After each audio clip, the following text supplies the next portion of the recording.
Hello दोस्तों, viral stock analysis की इस सीरीज में आप सबका स्वागत है, जहां पर हम उन स्टॉकों के बारे में बात करते हैं जो सोशल मीडिया पर काफ़ी ज़्यादा ट्रेंडिंग में चल रहे हैं। तो आज एक उसी स्टॉक के बारे में हम बात करने वाला है, हिंदुस्तान जिंक लिमिटेड। काफ़ी सारे लोग बोल रहे हैं कि ये स्टॉक अच्छा खासा डिविडेंड इन्वेस्टरों को लाकर दे रहा है और अभी एक अच्छा मौका है इस स्टॉक में निवेश करने का। तो क्या ये स्टॉक फंडामेंटली और टेक्निकली दोनों तरीके से स्ट्रांग है या नहीं, उसी के बारे में आज के इस वीडियो में हम जानने की कोशिश करेंगे। तो करंटली इस शेयर की जो मार्केट प्राइस है वो 505 रुपये के आसपास है और ये जिंक रिलेटेड कंपनियों में इन्वेस्टमेंट और कारोबार करता है। ये कंपनी 1966 से कार्यरत है, यानी कि एक बहुत पुरानी कंपनी है।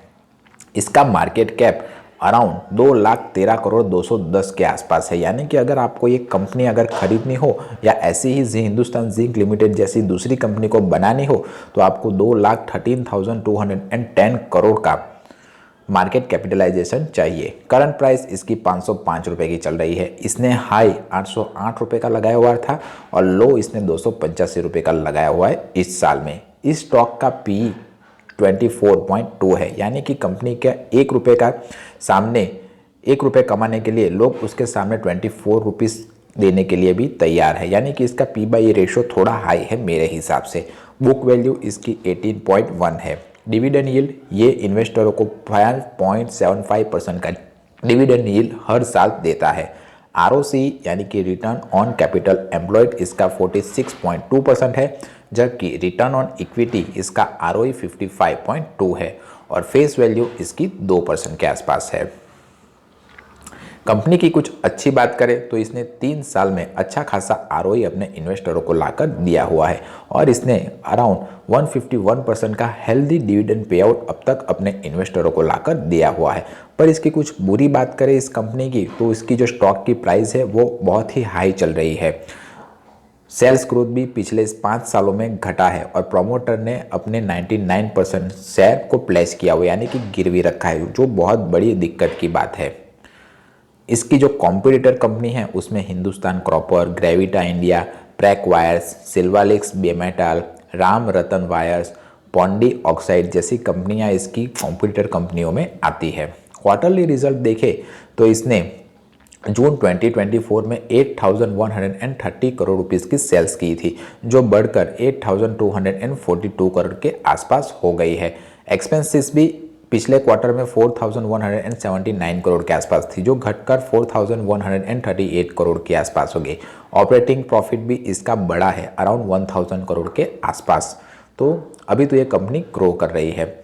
तो इसका नेट प्रॉफिट पिछले क्वार्टर में 2,358 करोड़ रुपीस के था, जो अब 2,298 करोड़ रुपीस के आसपास है। नेट प्रॉफिट में आप देखिए कि बहुत सारा पैसा इसका कट गया है टैक्स में और ये इसके बाद 2,298 करोड़ रुपीस बचे हैं, जो पिछले क्वार्टर की तुलना में कम है। ये बात आप ध्यान रखिएगा। कंपाउंडिंग सेल्स ग्रोथ देखें तो इसने 10 साल में 8% की कंपाउंडिंग सेल्स ग्रोथ, 5 साल में 7% की और 3 साल में 9% की कंपाउंडिंग सेल्स ग्रोथ इन्वेस्टरों को लाकर दी हुई है। कंपाउंडिंग प्रॉफिट ग्रोथ देखें तो 10 साल में इसने 3% का कंपाउंडिंग प्रॉफिट ग्रोथ दिया हुआ है। स्टॉक प्राइस का CAGR देखें तो 3 साल में 15% का, 5 साल में 19% का और 10 साल में 11% का स्टॉक प्राइस का CAGR है। रिटर्न ऑन इक्विटी देखें तो 3 साल में 39% का, 5 साल में 29% का और 10 साल में 25% का रिटर्न ऑन इक्विटी इसने दिया हुआ है। बैलेंस शीट में अगर हम देखें, कैश फ्लो में एक्टिविटी अगर हम देखें और डेप्टर्स डे देखें तो डेप्टर्स डे इसका 2 है। डेप्टर्स डे माने कि जो कंपनियां होती है वो क्रेडिट पे कुछ सामान देती है अपने ग्राहकों को और अपने डीलर्स को, तो वो कितने दिनों के अंदर अपने डीलर्स से पैसे को रिकवर कर देती है उसे डेप्टर डेज कहा जाता है। तो इसका डेप्टर डेज बहुत ही अच्छा है। शेयर होल्डिंग्स की बात करें तो इसने 63.42% शेयर होल्डिंग कंपनी की है, पर बहुत ज़्यादा शेयर इसने प्लेज करके रखे हुए, यानी कि गिरवे रखे हुए, तो ये बात सोचने की है। FIS के पास 1.01% शेयर है और DIS के पास 3.12% शेयर है। पब्लिकली इसके 2.92% शेयर पड़े हुए हैं। तो आपका इस शेयर के बारे में क्या कहना है मुझे कमेंट करके बताइए। तो ये हुआ इस शेयर का फंडामेंटल एनालिसिस। अब हम टेक्निकल एनालिसिस ट्रेडिंग व्यू में जाकर करते हैं। तो आप यहाँ पर देख ही सकते हो 1 वीक का टाइम फ्रेम में मैंने हिंदुस्तान जिंक का चार्ट मैंने ओपन करके रखा हुआ है ट्रेडिंग व्यू में। तो इस शेयर ने अराउंड आप देखें 21 मई 2024 को इसने अराउंड 811 रुपये या 10 रुपये का हाई लगाया हुआ है और उसके बाद ये शेयर कंटिन्यूसली फॉल कर रहा है। टेक्निकल एनालिसिस करने के लिए मैं 9 और 15 EMA की स्ट्रेटेजी को यूज़ करता हूँ।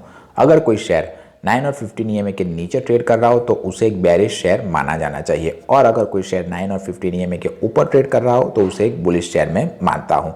तो ये शेयर 810 रुपये से गिरकर अराउंड आप देखें तो 475 रुपये तक आ गया, यानी कि आधा हो गया, और उसके बाद इसने 475 रुपये के आसपास एक अच्छा बेस बनाया और अभी ये शेयर उसी के आसपास ट्रेड कर रहा है। तो ये शेयर यहाँ से ऊपर जाने की कोशिश कर रहा है। तो आपको अगर इस शेयर में निवेश करना, अगर मुझे अगर इस शेयर में निवेश करना हो तो मैं कैसे करता?